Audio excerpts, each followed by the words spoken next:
Pittsburgh Steelers fans, welcome back to Blitzburgh Squad. I'm Wesley Seeley, joined alongside Shane Smith. Thanks for joining us as we dive into a recap for the Steelers and Bengals. Man, Shane's Steelers scraped through this one, man. Scraped through, 5 seconds left in overtime. Have you ever been as happy and as sad at a win as you are today? Yeah, I feel like we had some games last year we went over like happy with the win, but and then you're like, oh, you get to that but and you're like, yeah. I don't know if it outweighs the win or not, but yeah, I'm with you, man. This was a win that was like, yeah, I'm happy with the win, but came with some baggage. But huge B-U-T. Yeah. This was a really fun and exciting game to watch, but at the same time, we had something happen in the game, and we were just like, yeah, that's a pretty big blow. Yeah, T.J. Watt, for those that don't know, we are still waiting to be confirmed whether it's a full tear or a partial tear, but has a pectoral injury. If it's a full tear, he's gone for the year, and we don't get to have the greatest outside linebacker ever. You mean a repeat of the DPOY? Yes. But if it's a partial one, we'll at least get to see him hopefully in the latter part of the year. I don't know the timetable on a partial. Probably depends on the severity. Yeah. But it's kind of, you win, but it kind of drains your sails real quick whenever something like that happens. That's exactly what I was going to say. Is that the win is great, and we like to start off the year 1-0, but, man, this is a pretty huge blow. I mean, arguably, if not arguably, it's pretty night and day that he's probably the best player on the team. I mean, we've got a lot of studs. No discredit to the rest of the guys, but he's defensive player of the year. I mean, it's T.J. Watt. Defensive player of the year, and I mean, Najee was kind of gimping at the end and wasn't in the end as well. So, I mean, we definitely came out very, very beat up in this game, which unfortunately, first game of the year that happened, and it being a divisional game, that definitely happened. But I will say that as beat up as we are, the Bengals seem to be just as beat up as well. It was a rough game. Grinded out, very physical, very heated rivalry game. Yeah. I mean, we were making some nice shots. They were taking some nice shots, and it was a fun game to watch until the injury started to pile up. Right, exactly. It all started to happen at the end, too. Yeah, what's funny about this, too, is preseason, we stayed healthy the whole preseason. And I was just so pumped about that. I was like, man, we got through the preseason. None of our stars got injured. No, maybe bumps and bruises here along the way. But we want to do this game healthy. Like, there was all the starters healthy and ready to rock and roll. And, just to kind of, like, have it all just kind of happen at once, just a snowball effect was kind of a little bit unfortunate. But, it happens, and especially with these rivalry games, it gets rough and tough, man. And then, the injuries are a part of the game, unfortunately. So I hope TJ is able to make a speedy recovery for the Steelers. But, we want him to just get back to 100%. We don't want him to rush back into anything. And, absolutely. Hopefully it's not done for the year. But we'll see what happens. I guess tomorrow we're going to get the MRI and find out exactly what's going on with this pectoral there. So, but, I guess we'll get the bad news out of the way. We got that out of the way. Yes. Let's talk about this game. The Steelers did win 23-20 in a crazy, crazy, crazy game. I mean, for a week 1 game, this was bizarre. And, of course, Steelers picked up right where they left off the last season, just like taking years off our life, helping us grow the gray hair faster than it needs to be. Yeah, I mean, I'm telling you, if the other 16 games are like this, I'll have a heart attack by the end of the year. We won't make it through the season, man. There's no way that I won't. I mean, let's jump into the offense, just to talk about the heart attack that they caused, because, it was overtime, 5 seconds left, 23-20, but we could have put it away very, very, very early, right. As we'll talk about when we get to the defense section, but our offense couldn't, it was weird because some things that Canada was doing, it was like, oh, okay, that really worked. And we went down the field and we scored. Great, that's awesome. And then it's like we come back and it's like 3 and out. Okay, we got a first down this time. Yeah. 6 and out. And it was so inconsistent. Our offensive line is every bit of trash as we knew it was going to be. I honestly felt that the Bengals were blocking us better than, not that saying the Bengals front on their offense was any better than what we were, but it just felt like every time the ball was hiked, Trubisky had to be in shotgun, otherwise he would have immediately got drilled. Right. Like, over and over and over. And every time he made a throw, he was getting hit. Like, we're lucky that he didn't get injured, because Kenny would have went in, and I'd be excited to see Kenny, but then my fear would be like, well, how many shots can he take before he's out? Right. I mean, surprisingly, I agree with you. I think like their defensive front was getting a good push on our line. The line was a big issue. They sacked him one time, which I thought I knew they didn't get to him very much. I knew they were constantly getting pressure in his face. I just knew they didn't get him on the ground very much. And to Canada, man, I actually gotta say I was actually sort of impressed with the game plan at some points, and like some of the play calling was like nifty, but I didn't like that it was so much like cuteness. Like there were so many like end arounds or like fake jet sweeps, and I get it. You want that like motion and get get the defenders on their toes, see what they're running, like man or zone. But it's also like it was almost like too much at some points, and I think it just needed like let's just dial it back and just like focus on doing one thing well. Yeah, to me a very college style offense, which college style offenses have worked for short terms in the NFL, but as much as it expanded, at least in one game format, it was kind of sought out and kind of the same stuff we've seen last year. Yeah. We just have a slightly more mobile guy, so there was a few extra like nuances and plays thrown in. Yep. But it's still like, okay, defense has kind of learned what to do and kind of figured out what to do. And if it wasn't for Trubisky being able to move outside the pocket or break a tackle or two, Ben probably would have taken 10 sacks if it was Ben behind the line this year. Yeah, you're right. I mean, it's one of those where he was like a statue. Yeah, Canada's, like you said, cuteness is going to deem the possible end for us, just for the simple fact that our line's not good enough to keep up with the cuteness and push somebody back, especially when it's talented. When they have a talented front like the Bengals, or next week with the Patriots, or the Ravens, or the Browns, or I mean, I can continue on and on and on, because who we play this year, there's a lot of great defensive fronts that it's like, well, maybe you should just play a typical like whatever style offense. I don't care what kind of style, just not your college cutesy crap. Right. And then focus just dial in and getting the run game going. Like get that going, and then that'll open up the passing game and just make it like simplify it. I don't know. It just seemed I was fine with some of the play calls. They were pretty cool, and like it was a double reverse flea flick. I don't even know what you call it. It was like flip it to Chase, flip it to Gunner. Gunner flips it back to Mitch. Mitch then throws it down the field to Pat. It was just a crazy play, and Mitch basically got that ball from Gunner and was like, get this thing out of my hands. I mean, he like got it, and the guy was right in his face and completed it to Pat. It was a nice play, but that's just a lot to make happen, and a lot of timing you need back there when a line doesn't give you enough time for a 5-step, 3-step drop back. So a lot to ask of our line. What I was going to say is going through like just position groups, like what was your thought jumping into it, Mitch Trubisky? Like what was your thought? This is his first time starter for the Steelers here. Full season, full 60 minute or full game, 60 minutes, regular season game. What was your initial thoughts? Initial thought is up and down. Yeah. Made some good throws, made some impressive things, got out of some plays that I thought, again, Ben would not have been able to because he can move his legs. However, I also thought that he missed some obvious throws and things like that. I get that the pressure was rattling him and things like that. Probably took him back to his Chicago days. But at the same time, there was some obvious open people that he missed, either didn't throw where it needed to throw or just didn't see overall.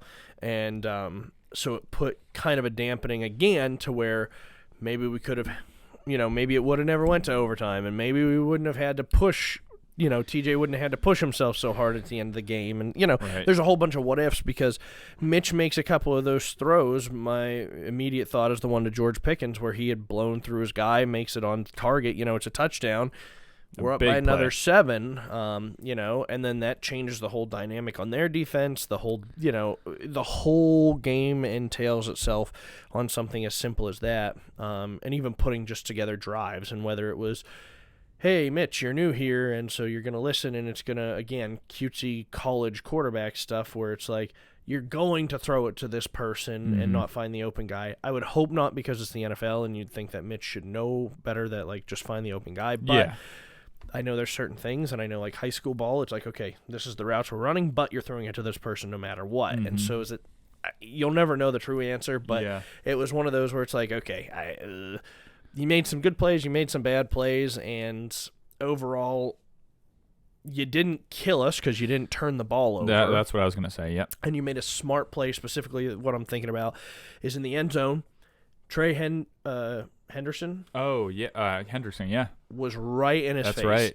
And, I mean, he looks over, sees Pat Freiermuth, and was like, I know I can flick this ball over towards him so I don't get the safety. And, I mean, that was a smart heads-up play. Big-time play. Somebody under that amount of panic, and maybe somebody like Kenny Pickett would have been like, oh, maybe I can swing him off or something like that. And instead, Trubisky's like, nope, I'm just going to flick it. Hand. Yep. And, you know, saved a safety, which, again, ultimately could have changed the game. Yeah, absolutely. Yep, you're right.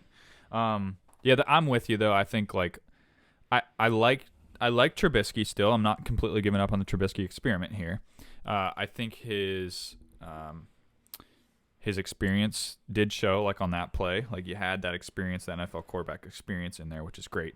I do agree though with you. Is I don't think he was seeing the field very well, and like I don't think he was finding those open receivers. I know there was a picture on Twitter that I came across that somebody had screenshotted and had shown. It was like on the third and 4, 3rd and 6 play where we were down, and Deontay ran backwards to give Boswell that long 53-yarder, was Chase just standing right in the middle of the field, wide open, well, enough open to get the first down, and then he threw it out to Deontay Johnson, and obviously came short of the first down, so we had to kick a field goal. But it was just one of those things where it was like, see the field, like go through your progression, go through your read, whatever it is, man. Find that open guy and keep that drive going. But obviously it didn't matter because we made the field goal and won the game. But it is those things that you do want to see him hopefully get better at throughout the season, and hopefully it's just not like what we're going to see a continuance of. Najee, I guess we can maybe clump the line and Najee into this one because they kind of go hand in hand. Yeah. Man, Najee was kind of non-existent this game. Very non-existent. They kind of had him in there, but not doing a whole lot, which they said it could be due to conditioning and that. And he's got that Liz Frank injury, and then he took a wicked shot and went to the locker room regarding that left foot. And so we honestly don't even know if he can play next week because he didn't play the rest of the game and he was back out on the sidelines. And so again, our line not being able to protect and not being able to do their job in the most simplistic form caused one of our stars to get injured, which was, is one of my biggest fears, and it unfortunately came to fruition. I know. Very early on. Yep, I hated to see him take that hit too. It reminded me, it was like flashback of like Le'Veon Bell getting rolled up on it and tearing his ACL or MCL, whatever it was. It's like, oh man, he took that hit and it bent. Bent very awkwardly. Bent him up top. Man, it was rough looking. And having a Liz Frank, if something happened that worsened it, if he's got to have surgery, that's probably the end of Najee's season. Yeah. And so, it's it definitely was like, and we talked about the Bengals defense being legit, and especially their front 7 guys. Yep. And they were the whole game. They were legit. They were stopping the run. They were getting pressure on, and we knew it was going to be a tall task for our offensive line to do anything. But not creating running lanes for Najee. 10 carries, 23 yards is pretty poor. Jaylen Warren, man, he didn't do a whole lot in the running game, but in the blocking aspect of his game, I thought he looked awesome. There was a pass blocking pickup he had in the game, I think on Jermaine Pratt. Knocked him right on his butt. And then there was 2 plays that stick out in my mind on end arounds. One he blocked for Chase, and was like the lead blocker. and pushing the guy back too. One was Von Bell, and the other one might have been the corner. But I was like, dude, let's go, Jaylen Warren. Yeah. He's like, I'm gonna get my hat. If I'm not running the ball, I'm gonna make it worth it and get my head down and block for somebody. He shows that grit, and as much as you don't want to lose Najee, it's nice to see a rookie like Warren come in, and even though he didn't produce a whole lot in the run game, to be able to produce other spots and to be able to be like, listen, if worse comes to worse, I'll take over as needed and stuff. And I thought he's flashed some pretty good stuff in the preseason to be able to be like, listen, I'll be able to take over the bell cow role for a little bit. I'll be able to do what's asked of me, even as simplistic as blocking, as non-flashy that shows up on my stats. Yeah, so. I thought he looked really good. Obviously, regardless of not not running the ball because Najee couldn't even get it going. So obviously, there was something wrong with the line. Certainly. It wasn't Jaylen Warren or Najee's fault there. It was just the line. So, yeah, I thought Jaylen Warren looked really good blocking as well. Pass catchers, I'll just kind of lump pass catchers so we can cover Pat too here. But, man, I felt like first half they were pretty non-existent. Actually, the whole game they were kind of non-existent. But definitely the first half, everybody was just non-existent in this whole game. Right. Pat ended up with a pretty good stat line. Man, Deontay Johnson had a heck of a catch on the sideline, one-handed grab, got his feet in bounds. Yep. Man, that's got to be top 5 catches this whole season. I'm calling it. That was a solid catch. All I'm saying is if that was Jamar Chase or Justin Jefferson, people would be losing their crap. But it's Deontay Johnson, and we're not even going to act like it happened, apparently. So. Of course. That was pretty cool. Chase had a really nice catch that was from behind. It wasn't for a whole lot of yards, but it was a nice one-handed grab.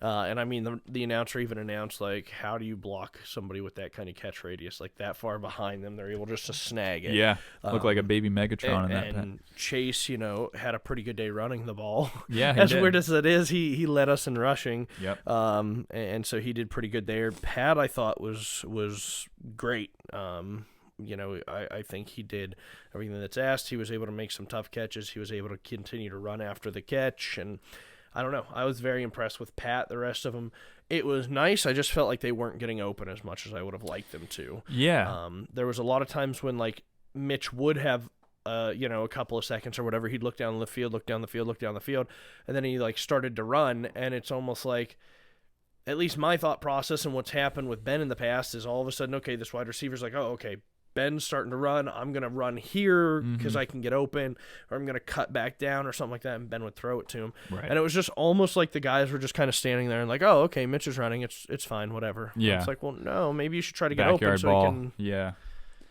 Yeah, I was a little surprised by that too. I couldn't tell if it was the receivers just weren't getting open, if it was Mitch not getting a good reads, and I don't know. It was weird. Yeah.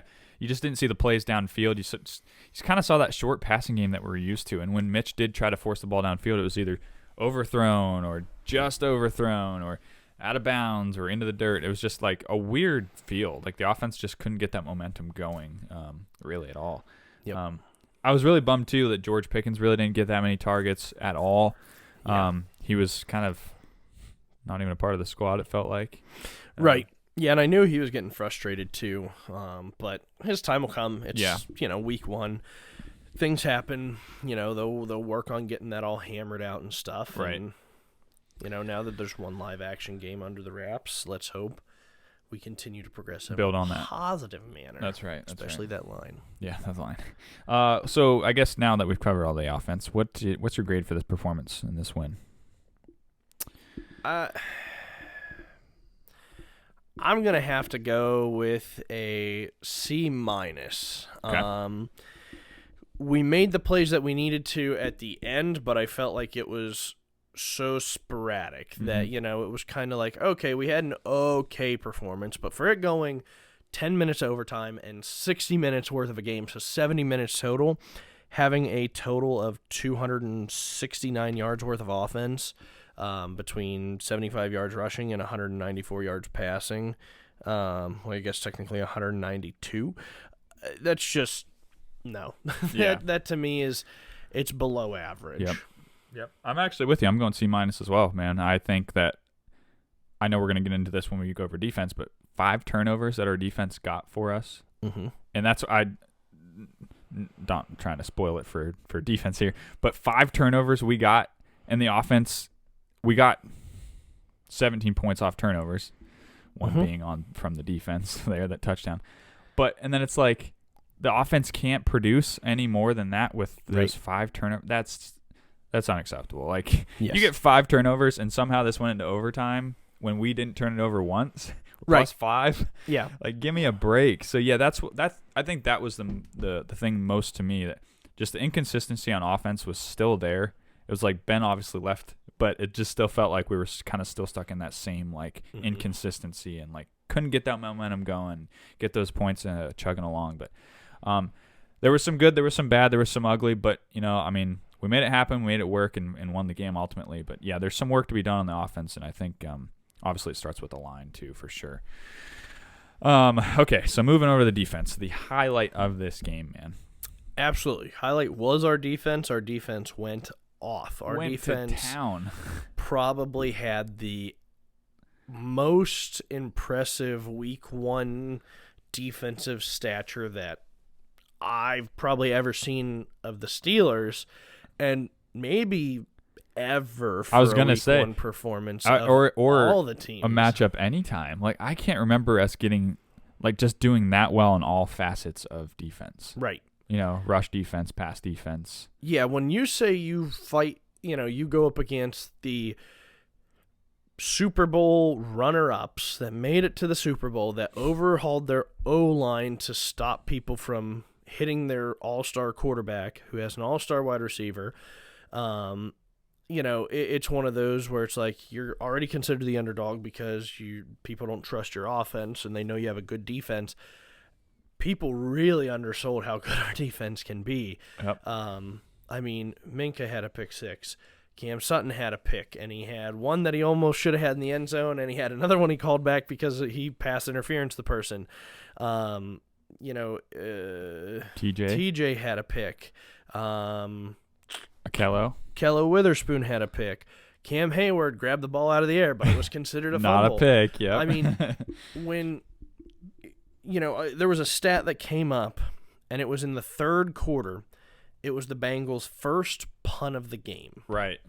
And when it came to that, I posted on Twitter and I said, if I was to just give you one stat line and say the Bengals' first punt of the game came with like 8 minutes left in the third quarter, what's your first reaction? I would have thought we were absolutely getting slaughtered. Yeah. Like, my first thought is, if I hadn't watched the game, I was like, oh, man, we've got to be down like 35-10. Yeah. Like, we got to be getting killed. And it was because we were just taking the ball from them away every possession, or they were going for it on fourth down and getting turnovers. Like, oh, yeah. We dominated them on every single facet. Oh, it's insane, man. They'll get the sacks that we got, 7 sacks, 4 interceptions, 1 fumble recovery, turnover on down, blocked extra point. I mean, like, that stat line alone is just nuts. Like, you'd be lucky to get one of those, 1 or 2 of those things in a game. Right.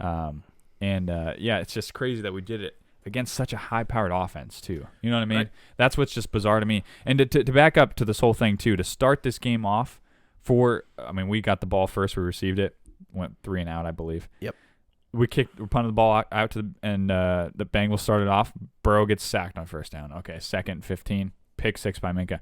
I mean, just what a statement to make for the defense to just come out and be like, you know what, offense, we got you. We're gonna put some points on the board, take some pressure off you guys.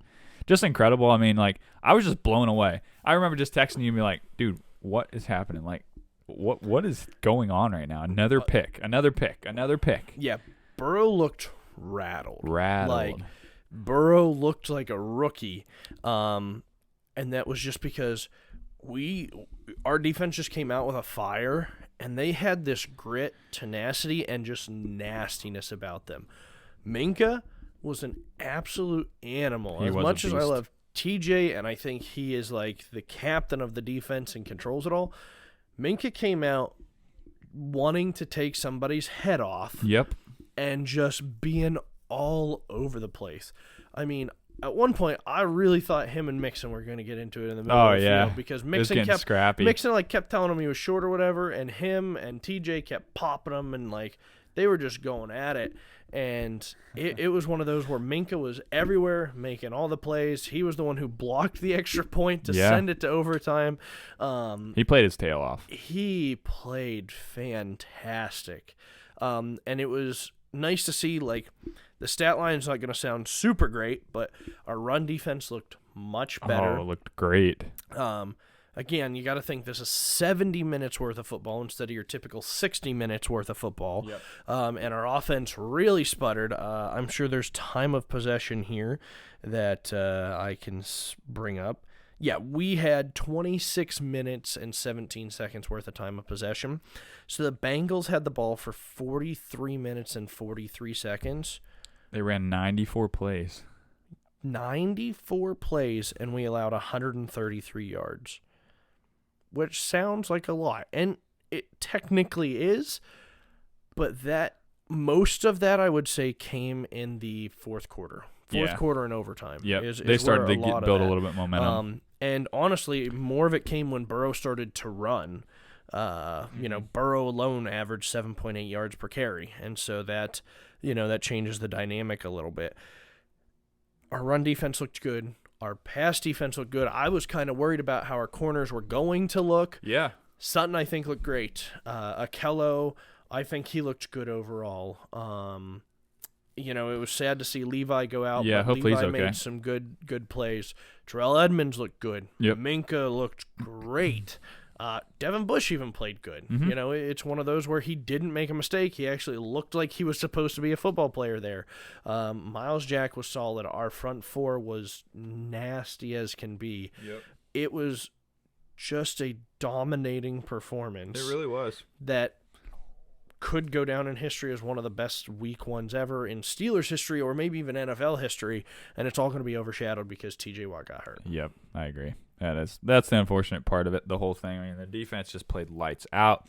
It's funny, too, that, like, you think the rotation pieces you saw come in for corner, Mollett and Sutton and those guys, and you think DeMarvin Leal coming in and Ogunjobi coming in, it just seemed like it didn't matter what jersey number you were looking at that was playing a Steelers uniform. They were playing solid. It was almost like, man, Tomlin really hit the nail on the head with your roster right now, like at least defensive roster. Correct. I mean, those are some dudes on that defense. Everybody looked good, and I honestly really no complaints about any. And we usually are always harping on Devin Bush, but yeah, I agree with you, man. Devin looked solid, man. We give crap to a lot. Yep. They just all looked in sync. Looked like the communication was really good on defense, which was awesome because I feel like that's always like a week one iffy kind of thing. Right. Maybe it was Latrobe helping them, get on the same page again. I don't know, man. Certainly. But it was cool to see them play as like such a cohesive unit and such a dominating cohesive unit. Defensively was insane. I'm so pumped. And I don't know what your grade's going to be, but I'm excited to hear it. It can't be any worse than A++++++. Let's go. Like I've said it before, and I'll continue to say it. If our defense holds teams under 21 points, we can win any game. Yeah. And week one proved it. Yep. Some weird things that we'll get into when we switch over to special teams that helped it, but we held them under 21 because our defense played absolutely lights out. Lights out. Yeah, I'm with you, A+, man, and I don't know how many A+s we've ever given out on our gradings. Oh man, it's few and far between, right? If it has been given out. But yeah, you have to. This was a performance by the defense that I don't think I've ever really seen. I mean, we've seen them get a bunch of sacks.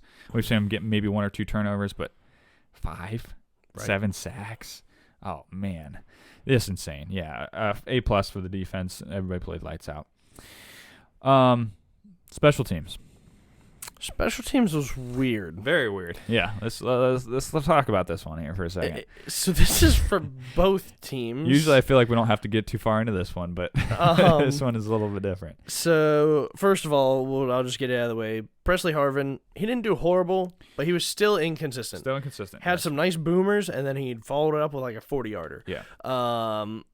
More positives than negatives. Yeah. I would say. And he punted it 8 times, so they're, more than likely going to be negatives in there, but I'll take the increase onto that. Now we get on to special teams, and it's surprisingly more on the Bengals than on us. You think Evan McPherson, you think he was a rookie last year, and he had an outstanding season, and he's as solid as a rock. He drilled a 59-yarder early in the game. It was one where when I seen him drill it, I was like, he could have drilled that thing from 60. 70. Yeah. It was 65. Yeah, stupid. It was insane. He absolutely bombed it, and it was right down the middle. Something happened. I don't know what play it was. I don't know how it happened. Their long snapper injured his shoulder and was out for the game. And so people joke, and they're like, how big could a long snapper actually mean to the team and things like that. And it's like, well, we found out real quick. It came back to bite him real quick. Yep. Because it was a tight end who was doing the long snapping duties and could do it. A little bit slower on the draw than, your typical long snapper. So Minka blocks the extra point to send it to overtime. Mm-hmm. They get there and I don't know, it's maybe a 25-yard, 28-yard field goal, and super high snap, gets down, isn't able to get the laces turned, otherwise it's going to get blocked again, and boom, shanks it way left. Which, I mean, that's one of the biggest things for a kicker. Laces out, never facing towards me. And the guy just didn't have time because, again, the backup long snapper really, really pooched him. And it gave us a chance to win.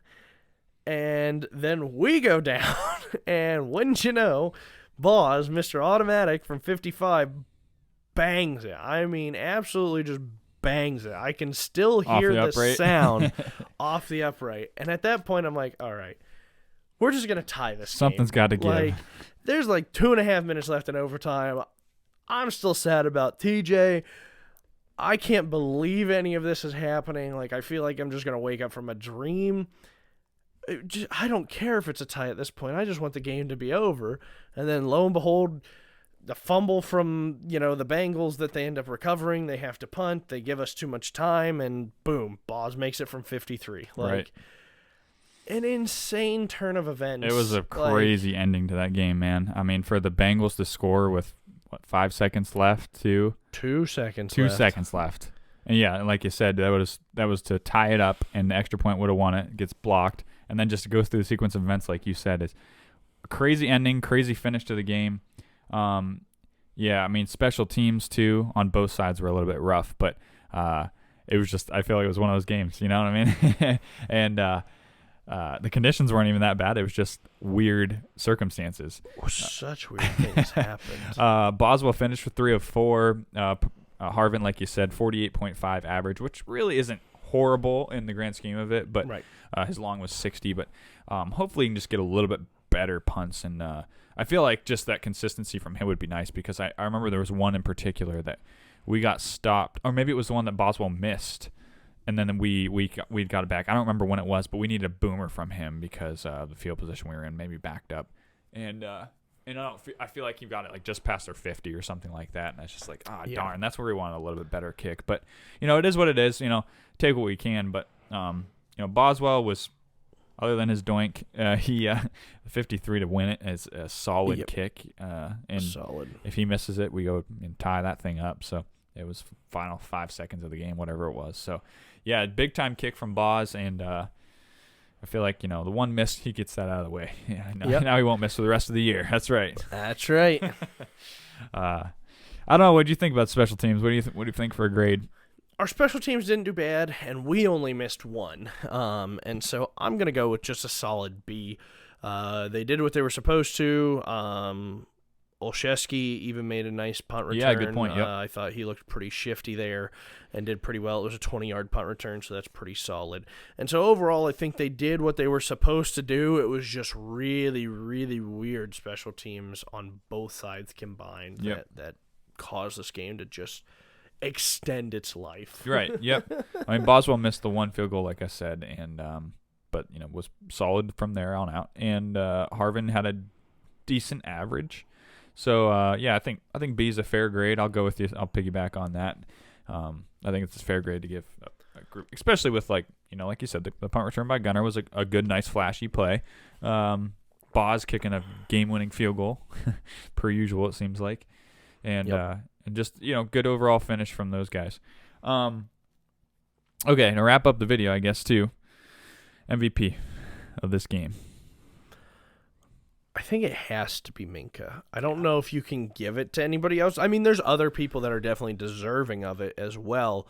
But when you say Minka has a pick 6, Minka had 14 tackles, 10 solo. Minka had the blocked extra point.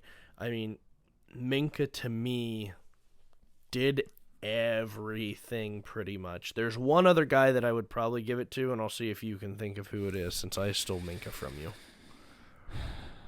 It would either be TJ. Nope. Surprisingly, no. Cam Sutton. No. Oh, okay. That would have been my two guesses. Highsmith. Highsmith. Oh, yeah. 3 sacks, huh? 3 sacks, forced fumble. Yeah. Honestly, I'm going to say Minka as well. Like you said, I don't know if you can say anybody else, but other than TJ getting injured, he had a heck of a game too. I mean, he had a pick. He had 2 pass defenses. Yeah, I was going to say he swat. A sack. I mean, he filled the stat line. He was already going for Defensive Player of the Year again. But yeah, Highsmith is another good one. But yeah, Minka with 14 tackles, the block, the pick 6. I mean, he was flying all over the field, hitting everybody, hitting Mixon, getting into it with them. I mean, he was acting like a bully out there, and it was sweet. Cracking people. He was, man. Yeah, heck of a game from him.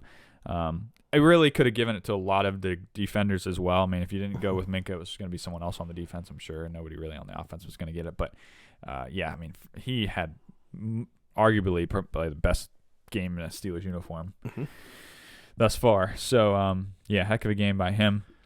You got an LVP? Yeah, I'm going to say our O-line as a whole Okay. is just an LVP, just for the simple fact that, again, more often than not, it was hike, and if there was any blitz whatsoever, there was more Bengals back there than Steelers linemen were. Yeah. I mean, it was bad. Yeah. I remember watching a replay, and it was one where we thought we were going to run it every play, and just to kind of end the game or whatever. And because of Najee's injury, we had to use a timeout instead of the Bengals. So we didn't, and we threw it. And they blitzed on that side.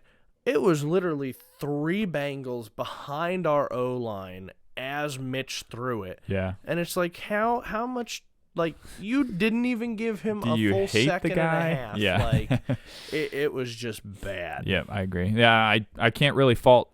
Obviously, the defense was A+, so I can't even talk about that side of the ball. If you look on the offense side of the ball, it's like you can't fault anybody on the offense without starting with the line. So I'm going to copy you again and choose the line, because it's not like you can point at Najee, you point at Mitch and point at the wide receivers and say, yeah, I wish those guys would have done better, blah, blah, blah. Well, it all starts with the line. And the line, they didn't play the worst we've ever seen, but they didn't play great. And I don't know what more we expected, because we knew the unit we were getting in preseason. Correct. What to expect. But, yeah, it's just like, man. I will say I feel real bad for Mason Cole, because middle of this game, when he went down with an injury, we learned real quick that he definitely is the best lineman that we got, because J.C. Hassenhauer almost screwed us over. Oh, I know. If Mitch wouldn't have just snagged that snap, like, it was bouncing. Bengals were picking that sucker up, because Trey was right there, and Bengals were picking it up and running it the other way for 6. Yep.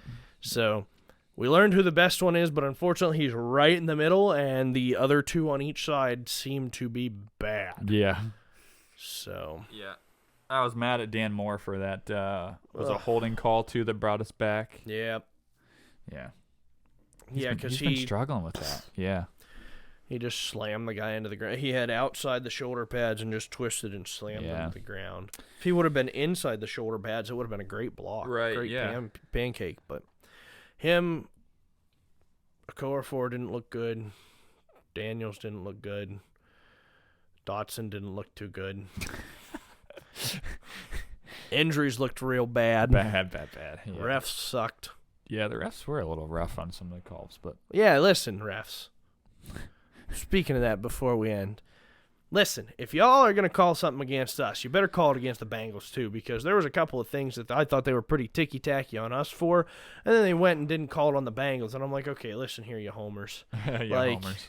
I will say, though, as much as I hate the taunting, really enjoyed that taunting on Jamar Chase, because it really helped us out. Oh, yeah, with Witherspoon? When he ripped the mouthpiece off of him? Oh, yeah, that was great. It's like, yeah, that's how you be an instigator and get the call. Yeah, I think taunting is a stupid penalty, but it's in the league, so guess what? I'll take it. Yep. Yeah, I mean, hey, starting off the year, it's this one, like we said, to start this video, it's hard to kind of take this victory and be like, keeping your chin held high and be like, yeah, we got the week 1 dub, and I was against the Cincinnati Bengals, who's been talking smack, and I don't know. It's just like it's a different feeling though, because we don't know what's gonna happen with Watt, and just like we know it's probably not good. He's missing games. You just don't know how many. Right. And it's just kind of an uneasy feeling. It's like, should I be excited? Should I be depressed? It's a hard one to kind of digest. And I'm happy that we started week 1 with a win, and it was on the road against a division opponent, which is huge. But it is kind of a tough pill to swallow with Watt, knowing what's gonna happen with him. So. Right. I don't know. It's a tough one, but man, I'm super happy that we got the W, and we'll just kind of focus on that and go for week 2. Huh? Want to know, baby. Yep. All right, you got anything else to add, man? No, that's all I got. That's it. Sweet. It was a wonderful week 1 full of surprises. Full of surprises. A very strange, weird game, but I'm happy we came out with the win. So, all right, man. Well, that's all we got. I guess we'll finish this thing off and go Steelers. Go Steelers.